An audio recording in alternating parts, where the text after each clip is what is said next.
Welcome to the deep dive. So you sent us this article, Why Millions Will Soon Be Doomed by AI.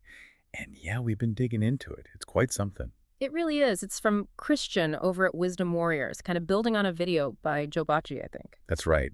And it paints this pretty intense picture, doesn't it? This idea of all these global crises sort of crashing together with this huge leap in AI tech. Exactly. That's the core of it. It's a convergence. Social issues, the economy feeling shaky, geopolitical stuff, and then boom, AI just rocketing forward.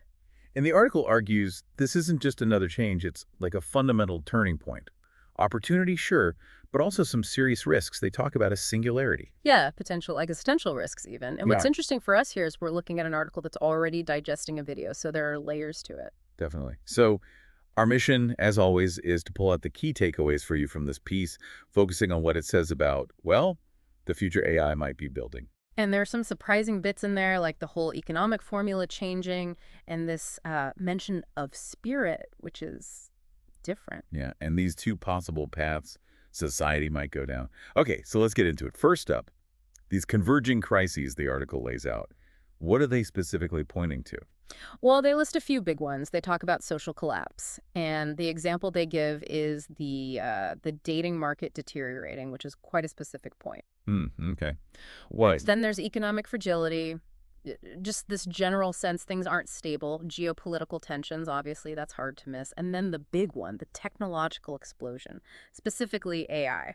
Right. And the key is that these aren't just happening side by side. The article says they're feeding each other, Yeah. speeding things up towards, well, towards this critical moment. Precisely. It's the combination that they see as so potent. Okay, let's zoom in on the AI part then. Sure. The article mentions some specific systems, right? Showing how fast things are moving. It does. They name drop things like DeepSeek 3, Grok V3. These are, advanced language models. They represent big jumps in AI understanding and generating text, almost human-like. And it's not just language models, is it? No, definitely not. They mention Manus, too, calling it an intelligent agent AI, so more about doing things. And crucially, robotics. They talk about Tesla's Optimus robot, humanoid robots from China. And the production numbers they mentioned are just wild. What was it? 500,000 Tesla bots by 2027? Something like that, yeah.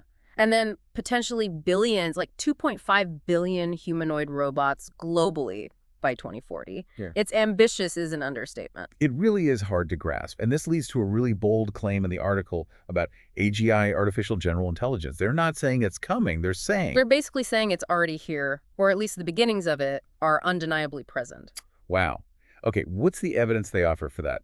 Because that's a huge statement. Their logic is based on performance. They argue AI is already better than humans at a growing list of complex tasks, knowledge work, for example. Like what kind of knowledge work? Well, they specifically mention radiology AI reading scans more accurately than doctors in some cases.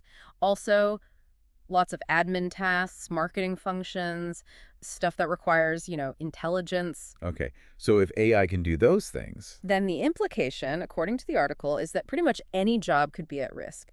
And they throw out a timeline that's, well, frankly, terrifyingly close, maybe 2028. 2028, that's wow. Okay, that ties directly into the singularity concept they bring up. Can you remind us what they mean by singularity in this context? Sure. So the singularity is usually defined as that hypothetical point where AI becomes smart enough to rewrite its own code to improve itself recursively. Leading to an intelligence explosion we can't predict or control. Exactly. But the article's twist is they argue this isn't some future event we're waiting for. They say the process. It's already happening. Already happening. How?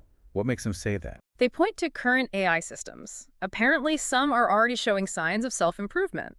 They mentioned DeepSeek again, saying it was prompted to rewrite parts of its own code, and it actually led to better performance. So AI is tweaking its own software and getting better because of it. That's the idea. This improvement cycle is supposedly already running, maybe quietly, behind the scenes in labs. A kind of stealth revolution, as they put it, that most people aren't really aware of yet. Okay, if that's happening, AI getting smarter, taking jobs, improving itself, it makes sense the economy would have to change fundamentally. Yeah. The article talks about the economic formula shifting. Absolutely. They set up this contrast. There's the old formula for creating value. Capital times labor times technology. Pretty standard stuff. Right. Money, people working, and the tools they use. But they argue that in this new AGI age, that formula is breaking down. Why? Because labor, human workers, and even technology in the traditional sense are becoming outputs of capital. How so? Because capital can just buy AI and robots to do the work. Essentially, yes. If capital gives you access to incredibly capable AI and robotics, then those kind of subsume the labor and traditional tech components. So the formula needs an update. Okay, so what's the new formula they propose? The new one is value equals capital times reality engineering, RE for short. Reality engineering. Okay, that sounds dramatic. What does that actually mean? It's about the intelligent use of that capital. With AI and robotics doing the how, the key differentiator becomes the what and why. It's the creative, strategic deployment of capital, using these AI tools to actively shape the world physically, socially. So it's not just having money, it's having the vision to use AI and robots effectively to build things, organize things, create new realities. Exactly. Think about it. Before, you needed capital plus a plan to hire people and buy machines. Now, capital gets you the AI people and the robotic machines. Reality engineering is that strategic layer, the intelligent design and direction of it all. That's where the value creation now lies, according to the article. That makes sense. It's about the blueprint, not just the bricks and mortar or the code and circuits. Precisely. It's the strategic intelligence directing the power. Now, this is where the article takes a turn I didn't quite expect. It brings in the concept of spirit. That's not typical economic analysis. No, it's definitely not. It gets a bit more philosophical here. They criticize the old formulas, and even the new one implicitly, for missing what they see as a vital ingredient.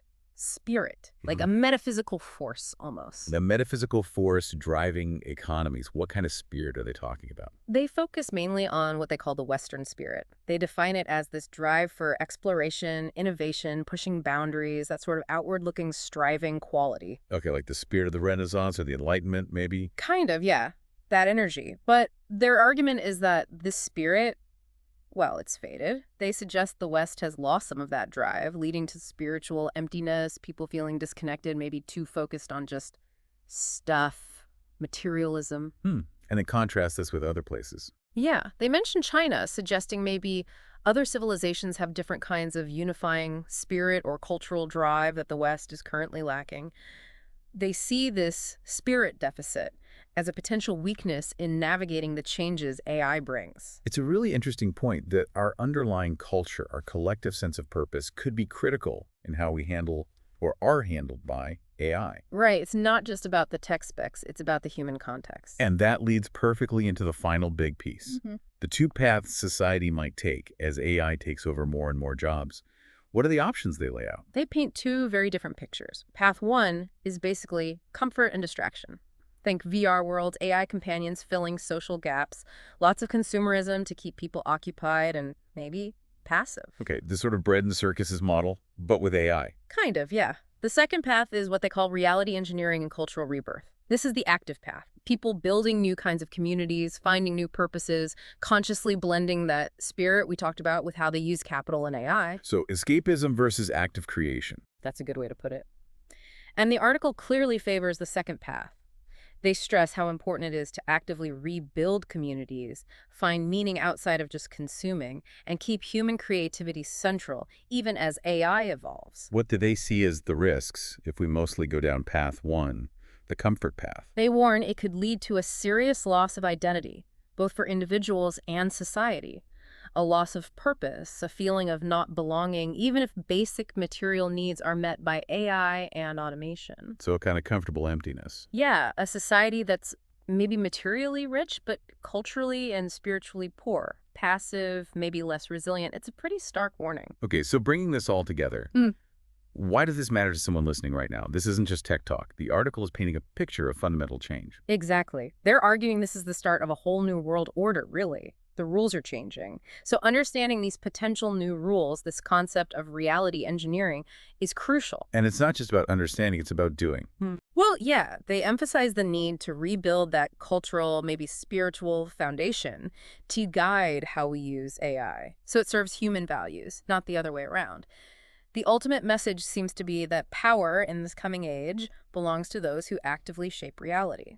So if we wrap up this deep dive, the big takeaways seem to be AGI might be arriving way faster than we thought. Maybe it's already starting. Right, and that's transforming the economy, shifting value towards this reality engineering concept, the smart use of capital with AI. Then there's the surprising call to consider spirit, purpose, drive, values as a key factor. And finally, this choice we face. Passive consumption enabled by AI or active creation and cultural renewal. It's definitely a lot to chew on. The article presents a future that's, well, both incredibly advanced and potentially quite precarious, depending on the choices made. It really challenges you to think about what kind of future we actually want to build with these powerful tools. Which leaves us with a final thought to ponder. As this reality engineering gets underway, what kind of reality will be built, and how much say will our human values really have in shaping it? Something to think about.